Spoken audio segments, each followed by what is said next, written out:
Hello friends. पाखरे घरटी बांधतात या वाक्याचा आपल्याला प्रयोग ओळखायचा आहे. आयडेंटिफाय द प्रयोग ऑफ धिस सेंटेन्स. पाखरे घरटी बांधतात. फर्स्ट ऑफ ऑल आपल्याला प्रयोग ओळखत असताना पहिला क्रियापद, त्यानंतर कर्ता आणि त्यानंतर कर्म म्हणजेच आपला सब्जेक्ट, ऑब्जेक्ट आणि वर्ब या तिन्ही मेन आपल्या या सेंटेन्स स्ट्रक्चरवरती फोकस करायचं आहे. ओके, सो लेट्स से बांधतात. This is verb. Identify the root word. Root word is बांध. Okay? Ask the question. बांधणारे कोण? बांधणारे पाखरे. So पाखरे is our subject. म्हणजेच काय?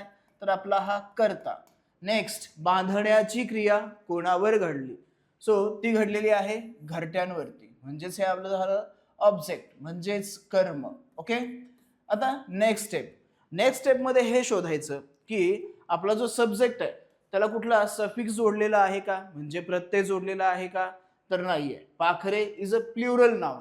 ओके, त्याला कुठलाही सफिक्स जोडलेला नाहीये. Next, object. ऑब्जेक्टला कुठला सफिक्स जोडलाय, प्रत्यय जोडलाय का, तर नाही. ओके, सो घरटी हे देखील काय आहे, कुठलाही सफिक्स जोडलेला नाहीये.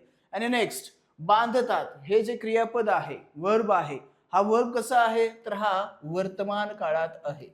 वर्तमान काळामध्ये असणारा वर्ब म्हणजेच आपला प्रेझेंट टेन्स मध्ये हा आहे. ओके, सो या हिंट वरून आपण लगेच आन्सर सांगू शकतो, ते म्हणजे की सकर्मक कर्तरी प्रयोग. सकर्मक कर्तरी प्रयोग इन दिस ऑप्शन. आता इथं आणखीन काही तुम्हाला पर्याय उत्तर दिलेले आहेत. अ बरोबर, ब बरोबर, क बरोबर की ड बरोबर. सो आन्सर इज ओनली ड राईट, बाकी चूक असणार आहेत. Okay, so correct answer is option number 4. Thank you.